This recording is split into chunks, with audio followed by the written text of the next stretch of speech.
Thanks for being here. Happy New Year to you. Well, President Trump admits a new administration will take office later this month. But after the lock on his Twitter account was lifted, he tweeted he will not attend President-elect Joe Biden's inauguration. He also condemned Wednesday's deadly riots in a teleprompter speech Thursday night.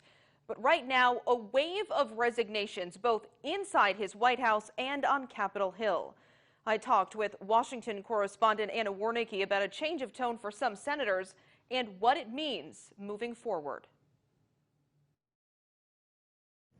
Well, I think that the most reaction we're actually hearing from senators was when they returned back to the Capitol for these certification process debates later Wednesday night. I mean, a lot of senators who originally said that they were going to object to electoral college votes had a change of heart, and they decided that they were no longer going to object to those votes, despite House members still going forward with it. So I think that's the primary reaction that we're hearing from most senators on Capitol Hill. We won't really be hearing a lot from senators until the day before inauguration. They're all home now, and they won't return back here to Washington, D.C. until January 19th, when they'll go back into session. But right now, that the main reaction that we did hear and that change of heart that many of the senators, Republican senators specifically, had was Wednesday night when they convened after all the activity that we saw and the violence occur during the day on Wednesday.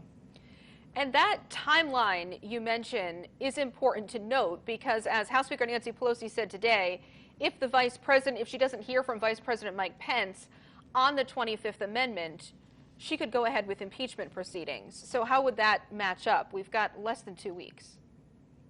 Absolutely. That's really important to point out because President Trump, like you said, will only be in office for less than 2 weeks, and with the House already home, not expected to return until after inauguration. The Senate is already home as well.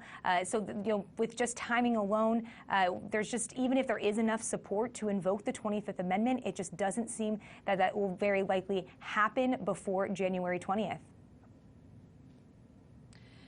Anna, there are some resignations, certainly when it comes to Capitol Hill Police. Also, we're hearing the Sergeant at Arms. Explain to our viewers, the role they play, as some people may not understand just how it fits in with security. So the Sergeant of Arms in both chambers kind of monitors the floor and is in charge of just keeping regulation and rule together either in the House or in the Senate. And so they are just basically in charge of the specific chamber in the House or whether it be in the Senate. But they do work very closely with Capitol Police. Capitol Police is very active on Capitol Hill. When you try to get to Capitol Hill, you have to have your badge ready. You go through multiple security checkpoints, and that's where Capitol Police will make sure that you're clear to go inside, whether you be media access or whether it just be a visitor. They're just very active on Capitol Hill.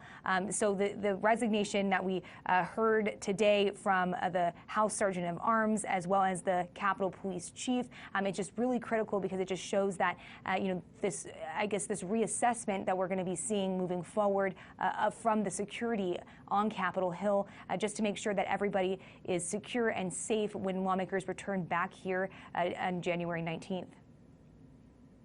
New fencing went up today outside the Capitol.